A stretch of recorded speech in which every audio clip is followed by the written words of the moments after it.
Sudah berakhir. Sekelompok orang ini telah masuk ke gedung-gedung jahat. Bersembunyi di kejauhan dari semua pihak, mereka semua diam-diam menggelengkan kepala. Meskipun lelaki tua dari keluarga kupu-kupu yang cerah dan lelaki berambut panjang dari Purple Gold tampaknya berada di atas tangan Suening dan Youlang Clan 2. Namun dalam hal jumlah Golden Immortal, kelompok menara jahat dan klan Youlang bertambah, benar-benar hancur.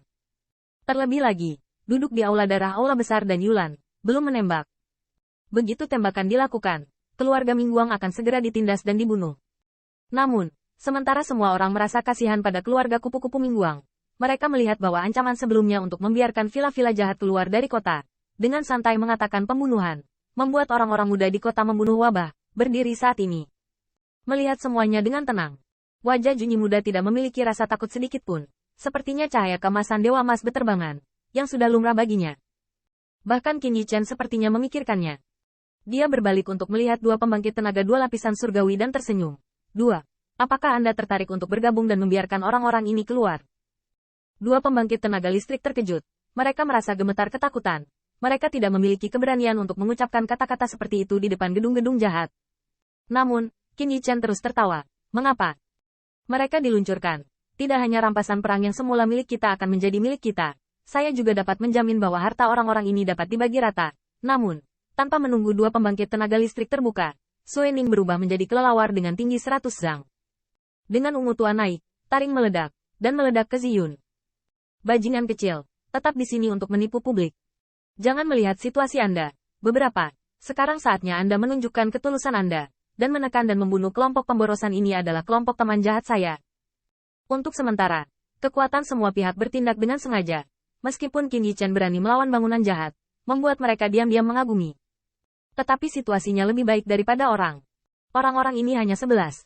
Salah satunya, Heaven Immortal, dan seorang gadis tidak berhasil. Bagaimana mereka bisa mengalahkan dua pengaruh besar? Butterfly Chongsan juga penuh kecemasan. Meskipun dia bisa mengalahkan pembangkit tenaga listrik Suening 28 lapisan surgawi, dia bisa menghadapi Youlan dan Suefutu, tetapi kemungkinannya tidak tinggi. Namun, Ziyun tidak berani sebanyak itu. Dia memiliki rambut yang ganas. Telapak tangannya telah berubah menjadi cakar. Meskipun dia sengaja menyembunyikan cakar naga, itu masih sangat kejam, dan ruang itu terkoyak oleh puing-puing. Makhluk jahat, berani tidak sopan kepada bosku. Sayapmu robek. Ziyun dapat mengatakan bahwa dia bisa melakukannya, tidak pernah gaul, bahwa di antara cakar yang robek, ada sepasang sayap kelelawar dengan darah 8 lapisan surgawi, yang semuanya robek dengan daging dan daging. Adegan ini juga merupakan kejutan bagi banyak pembangkit tenaga listrik. Tapi begitulah masa muda Dewa Emas yang begitu galak. Dan sepertinya itu bukan keluarga kupu-kupu yang cerah. Suening juga semakin gemetar dalam perang Vietnam. Dia jelas menghancurkan satu lapisan surgawi di alam. Tapi kenapa dia tertinggal? Belum lagi Suening, keluarga kupu-kupu Mingguang juga merasa kagum. Tampaknya Tuan Muda Ziyun ini menumpahkan tubuh, bertukar tulang, memiliki beberapa poin prestise Tuan Muda Qin. Teratai merah berdiri di lautan kesadaran, menonton dengan penuh minat, senang, mengangguk memuji dari waktu ke waktu. Ya, benar, monster kelelawar, berani menentang awan ungu setelah melampaui kesengsaraan. Qin Yichen tidak terburu-buru melakukannya. Pertama, dia tahu bahwa Ziyun belum cukup membunuh, dan dua ingin melihat apa kekuatannya setelah transformasi naga. Hasilnya, Qin Yichen sangat puas. Tidak sulit untuk melihat bahwa jika Ziyun tidak memiliki kesombongan dan kekhawatiran, darah ini lebih baik mati sejak lama. Tapi Rao memang begitu. Saat cakar Ziyun memadatkan dua cahaya kemasan yang ganas, kepanikan di mata Suening tidak bisa tidak panik. Tuan Tanah menyelamatkan saya. Tiba-tiba, angin kencang bertiup di istana kuno itu. Saya melihat cahaya darah berkedip dengan kecepatan yang sangat cepat, yang membuatnya jatuh dan jatuh, seolah diselimuti oleh cahaya darah. Siluet berwarna darah, mengenakan jubah berwarna merah darah, kekar dan berbentuk manusia, dan pedang raksasa yang dipegangnya hampir sama dengan tubuhnya. Bila raksasa itu awalnya dilemparkan oleh tulang peri, tetapi karena pembantaian, berat, dan diwarnai menjadi merah tua. Orang ini adalah kelompok pembantaian mengambang darah Tuan Tanah yang jahat.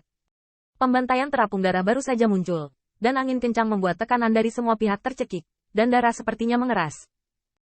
Terutama saat aku merasakan darah yang membara di pedang raksasa itu, kekuatan yang bersembunyi di kejauhan, menyusut lagi, dengan ketakutan di mata mereka. Tuan Suefutu benar-benar menembaknya sendiri. Keluarga Mingguangdi sudah mati. Rasa dari dewa pembantai darah bahkan lebih kuat daripada lelaki tua dari keluarga kupu-kupu Mingguang.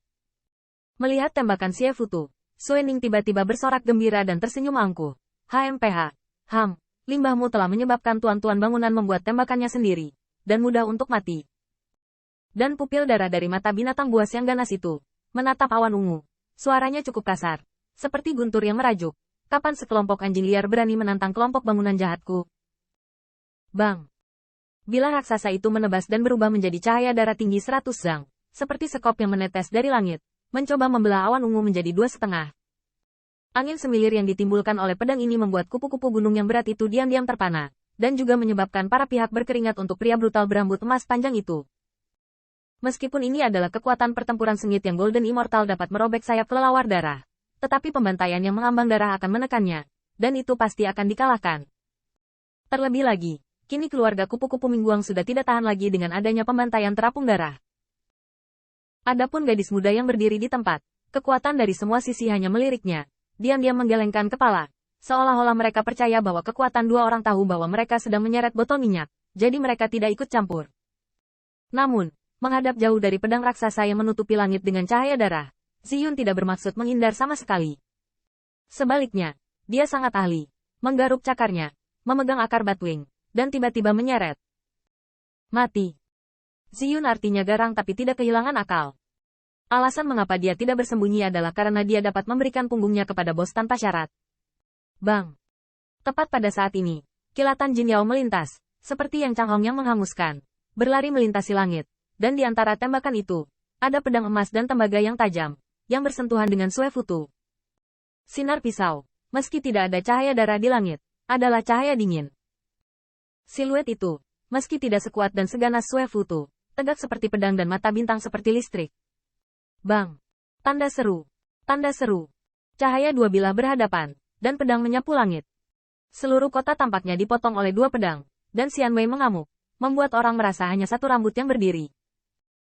Namun, dalam sorot kelap-kelip kedua makhluk abadi itu, aku mendengar cibiran, berdering melalui 8 sisi. Kapan sekelompok tikus tak terlihat menyeberang jalan berani menyalahgunakan kekuasaan secara tirani di depan Tuan Muda?